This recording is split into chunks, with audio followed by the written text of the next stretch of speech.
This episode is made possible by purchasing resources through the Creation Science for Kids store.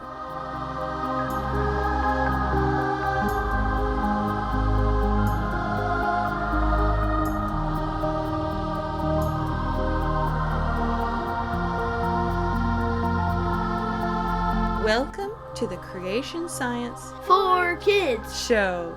Praise the Lord.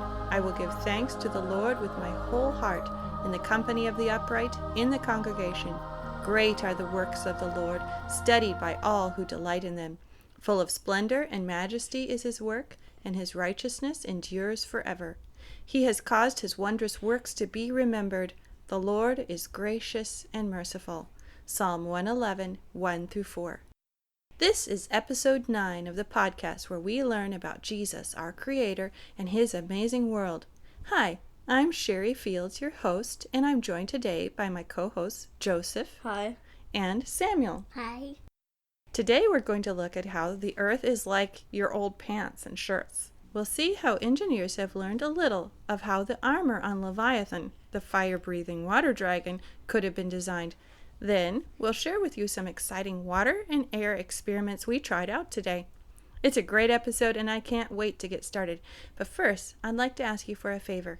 If you have an iTunes or Stitcher account, please take a minute to leave us a review. This will be great for helping people find our show and an encouragement for us. Thanks. Let's open our Bibles to Psalm chapter 102. I'm going to read verses 25 through 27.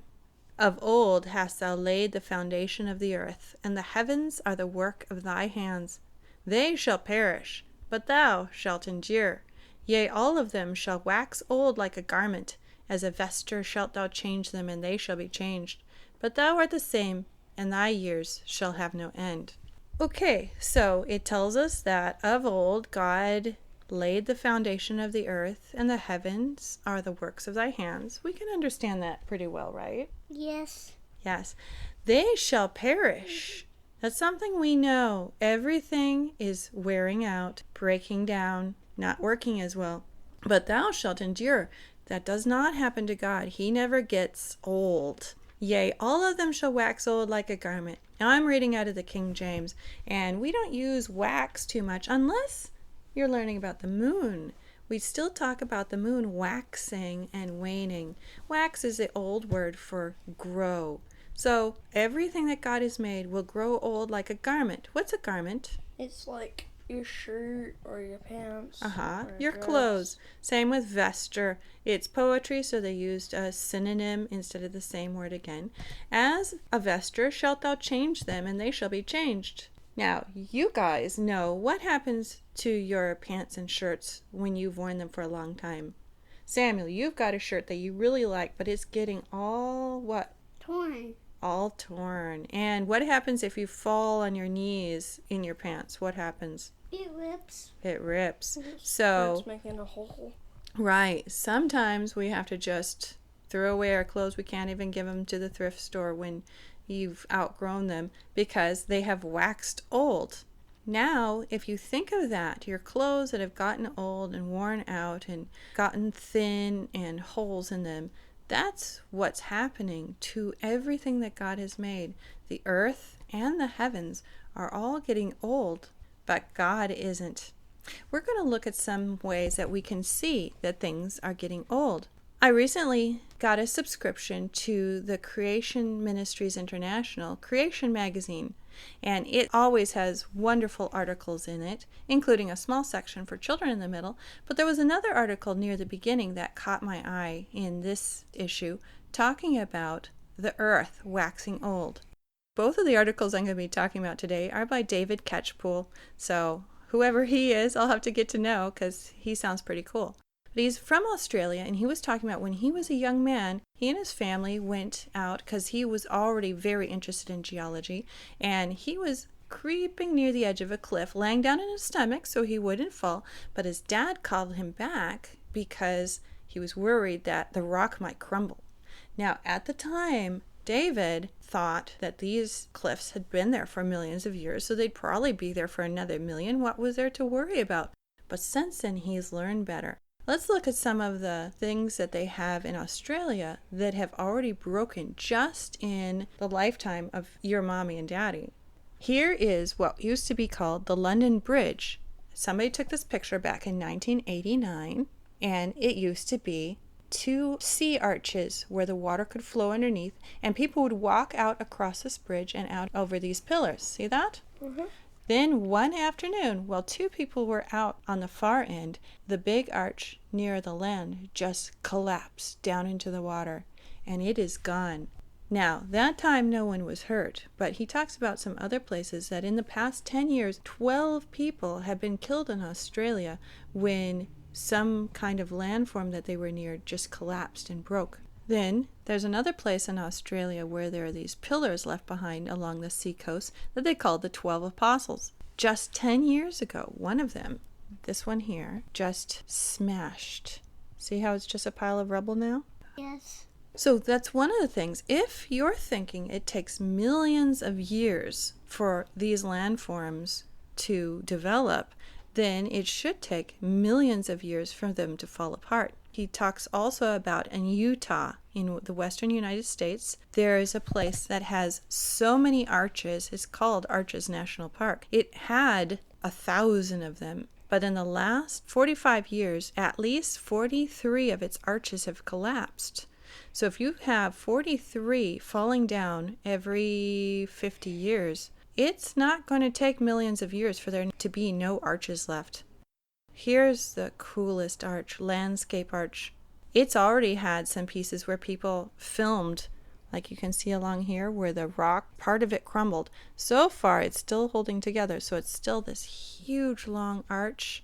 It's longer than a football field. It's 93.3 meters, which is 306 feet wide, and the full span is 132.3 meters, 434 feet long. And in places, that arch is only 11 feet thick, holding up rock. And you know how heavy rock is. That's 400 feet wide. So if you want to see landscape arch before it falls, you'd probably want to get there sooner rather than later, because it's not going to be there in a million years.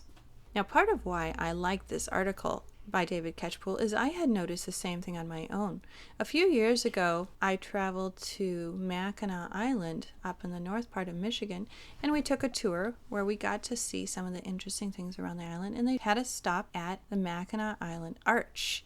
It's made out of limestone, which the limestone is fairly soft, so they would probably only say it's a couple 100,000 years old rather than millions. But what I noticed was that the tour guide told us they don't expect that arch to be standing for more than 25 years. It might stand for another 10, it might fall tomorrow, or it might be in 25 years. But it's not expected to last much longer. And it's a lot smaller and thicker than that landscape arch we saw, isn't it? Yes. Yes. They patch the edges as they can with cement to keep it from crumbling away, but they still know that it's not going to last much longer. And then there will be one last beautiful thing to see on Mackinac Island. And that got me thinking of how many other places are crumbling. A few years before you were born, there used to be a famous rock face in Vermont called Old Man in the Mountain. In fact, they were so proud of it that they had it put on their state quarter. But just a little after that, in 2003, there was a spring storm and ice and all, and the whole face collapsed. It's not there anymore. Everything is eroding, and it's happening in our lifetimes where we can see it. So when someone tells you that a feature took millions of years to form, what will you remember to decide whether they're probably right or not? That erosion is a lot faster than millions of years. All right, now something else. There was another article that David Catchpool wrote, and I thought it was cool, especially since we talked about Leviathan, the fire-breathing dragon, in our last episode. And he was talking about how engineers are studying the armor on fish and snakes, and especially crocodiles. They have pretty tough scales, and it's very hard. They can even reflect bullets. Sometimes you could shoot a crocodile with a bullet, and it wouldn't go through its skin. And that was what God told Job about Leviathan, that a spear can't pierce it, that his skin is very thick. So here's what they found.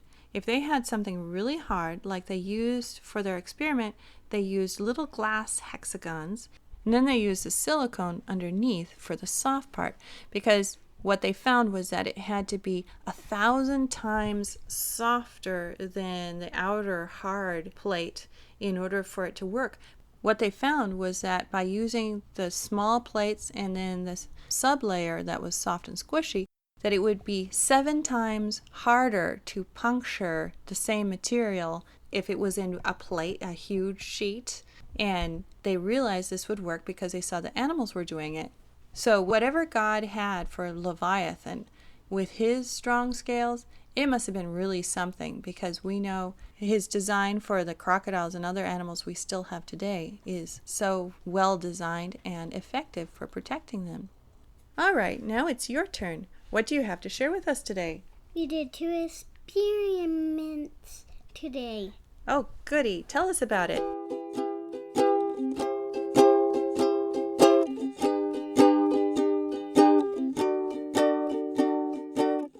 The first one that we did was we had this pop can and we filled it full of water and we started heating it up on the stove. We filled it full of water?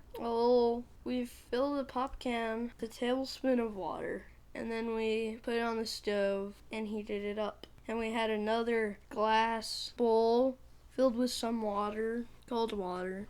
When the water was boiling in the can, then we picked it up and then quickly turned it over and then put it in the glass bowl filled with cold water. And then the can scrunched up immediately, then flattened out a little bit. Mm-hmm. Now, we had done a similar experiment a couple weeks back where we had the match inside. What happened that made the can collapse? Do you know? It's the same idea, except in this case, the can is much softer than that glass cup we used in the experiment last time. So, what happened to the inside of the can when we flipped it over quickly when it had boiling water in it? It scrunched up. Why? So we boiled water in the can. What did the can get filled with when the water boiled? Can got filled with steam. And then when we flipped it quickly, all that steam was still trapped inside. But what happened putting it into the cold water?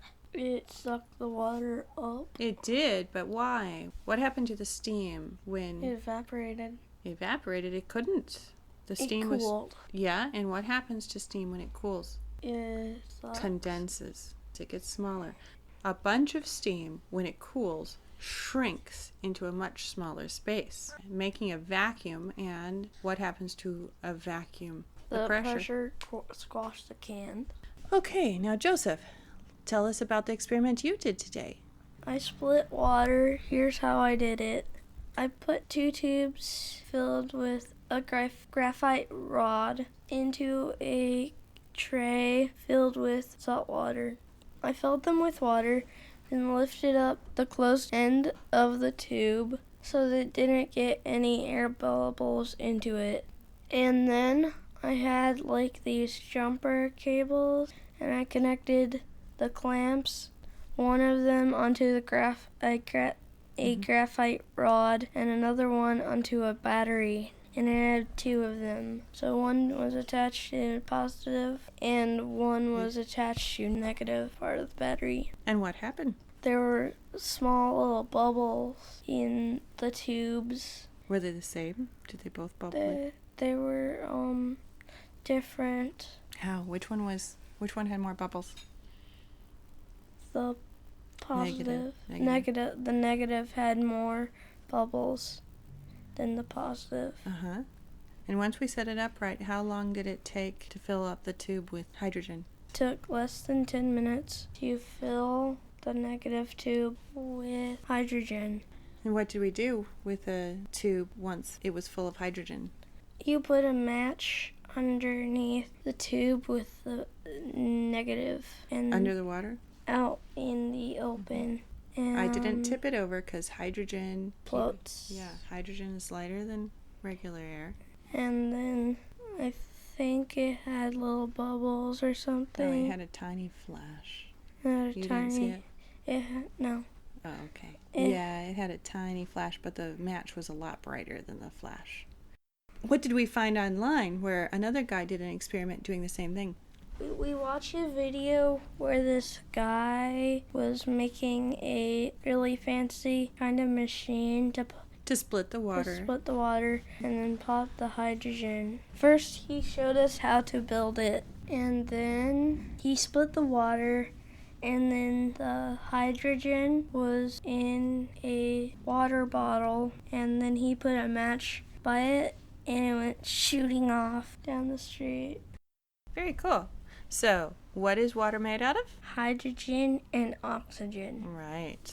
All right. Thank you very much. It's interesting. Both hydrogen and oxygen are very flammable. Oxygen is what a fire needs to keep burning, and you saw how flammable hydrogen is. And yet, the way God has put it together, H2O is so stable, we use it to put out fires. God is very smart. Now, to go along with your experiment, here's a joke for you. Did you hear about the chemist who was reading about hydrogen? No. He couldn't put the book down. Why? Because hydrogen is lighter than air. So it floats? Yeah, it goes up. It actually works I better. get it.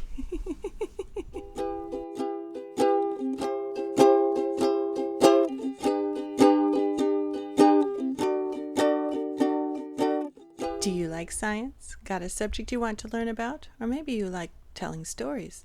If you send me a report, story, joke, or interesting idea, I might use it in a future show. Head over to creationscience4kids.com/podcast to contact me. Speaking of which, if you want to see those amazing arches that we talked about in today's show, you can visit today's show notes at creationscience4kids.com/arches. Well, this finishes up our show for today. Until next time, have fun treasuring our amazing universe and Creator. Thou art worthy, O Lord, to receive glory and honor and power, for Thou hast created all things, and for Thy pleasure they are and were created. Revelation 4:11.